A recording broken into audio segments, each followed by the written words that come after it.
తటపారలు పట్టుకొని నెత్తి మీద బట్టలు కట్టుకొని అర్ధరాత్రి దొంగలు తిరుగుతారు. మరి ఈయన ఎట్లయినా ఈయన ఏం చేస్తున్నా ఇదివరకు నాకు తెలియదు కానీ లంకె బిందెలు అంటాడు. నిన్నగాక మొన్న ఆడ చూసిన మహబూబ్నగర్లో మాట్లాడుతాడు. ఈయన ఏమంటాడు? కొడుకుల్లారా పేగులు మెడలు వేసుకుంటా అంటాడు. పేగులు మెడలు వేసుకుంటేంది రావులా? నాకు అర్థం కాక అడుగుతా.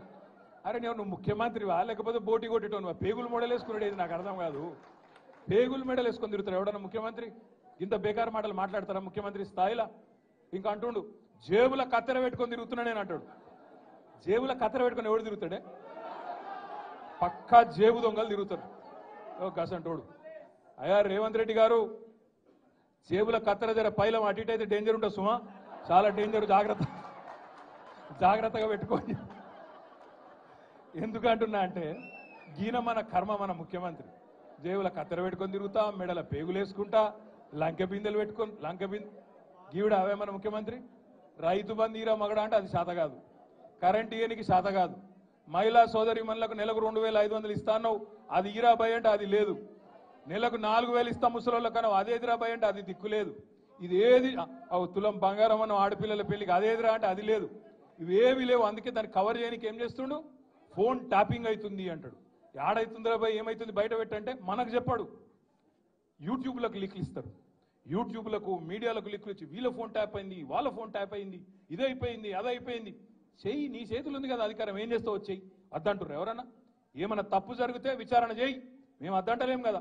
ఎక్కడెక్కడ తప్పులు జరిగినావో ఎవరు తప్పులు చేసినరో వాళ్ళ మీద చర్య తీసుకో. భయపడతాం ఎవడు కూడా ఇక్కడ భయపడ్డాడు ఎవడు లేనే లేడు. నువ్వు ఎంటిగా కూడా వీకలేవు అనే మాట కూడా నేను విజ్ఞప్తి చేస్తా ఉన్నా. మీరు దయచేసి నేను మిమ్మల్ని కోరేది ఒకటే, మనం వీటికి ఆగం కావద్దు. ఈ 100 రోజులల్లా అస్సలు పనిచేసే తెలివేమో లేదు. కరెంట్ ఇచ్చే ముఖం లేదు, మంచిళ్ళు ఇచ్చే ముఖం లేదు, రైతు బంద్ చేసే ముఖం కాదు. రైతులు చస్తుంటే, రైతుల పొలాలు ఎండుతుంటే ఆయన పోయే తెలివి లేదు. ఓదికు ఇసుక దందా, ఓదికు రైస్ మిల్లర్లను పిలిచి బెదిరించుడు, ఓదికు క్రషర్లను పిలిచి బెదిరించుడు, ఓదికు బిల్డర్లను పిలిచి బెదిరించుడు. మాకు పార్లమెంట్ ఎన్నికలకు పైసలు కావాలి, ఢిల్లీకి కప్పం కట్టాలి అని 2000 కోట్లు ఇప్పటికే మెల్లగా జమ చేసుడు. ఆ జమ చేసుడు బయటికి రాకుండా ఏం చేయాలి? ఇగో ఫోన్ ట్యాపింగ్ అవుతుంది, ఇగో ఈ స్కామ్ అవుతుంది, గొర్రెల స్కామ్ అవుతుంది, బర్రెల స్కామ్ అవుతుంది అని టీవీలలో తిప్పాలి, మన నెత్తులని ఖరాబ్ చేయాలి. అసలు కథ ఏంది?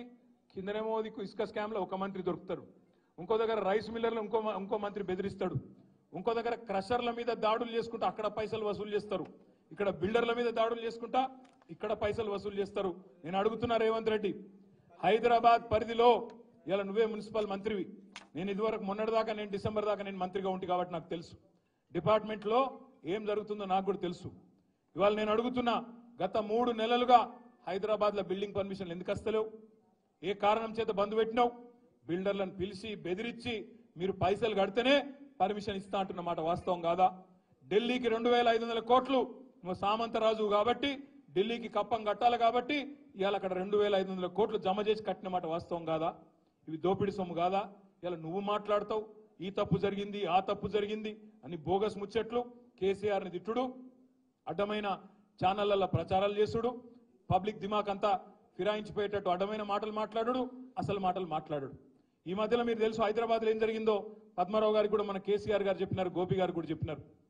హైదరాబాద్లో మనం ఉన్నప్పుడు 20,000 లీటర్లకు ఫ్రీ నీళ్ల కోసం 11.5 లక్షల మందికి దగ్గర 11.5 లక్షల కుటుంబాలకు 20,000 లీటర్లకు ఫ్రీ నీళ్లు ఇచ్చినాం. కానీ ఈ ప్రభుత్వం వచ్చినాక, కాంగ్రెస్ ప్రభుత్వం వచ్చినాక మొన్న దగ్గర 8 లక్షల కుటుంబాలకు కొత్తగా 1000 రూపాయల బిల్లులు పంపిస్తా ఉన్నారు బస్తీలలో ఇయ్యాలి. దాని మీద కొట్టాడవలసిన బాధ్యత మన మీదనే ఉన్నది అనే మాట నేను మీకు గుర్తు చేస్తా ఉన్నా, విజ్ఞప్తి చేస్తా ఉన్నా. అదేవిధంగా ఫ్రీ కరెంట్ అన్నారు, ఫ్రీ కరెంట్ 200 యూనిట్ల వరకు అన్నారు.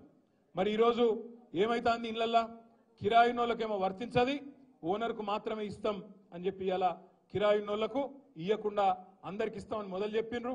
మొదలేమో అందరికి అన్ని ఫ్రీ అన్నారు, ఇప్పుడేమో కొందరికే కొన్ని ఫ్రీ అంటాను. రేషన్ కార్డు అని కట్టింగు, ఇంకోటని కట్టింగు పెట్టి కటింగులు చేసే ప్రయత్నం చేస్తున్నారు.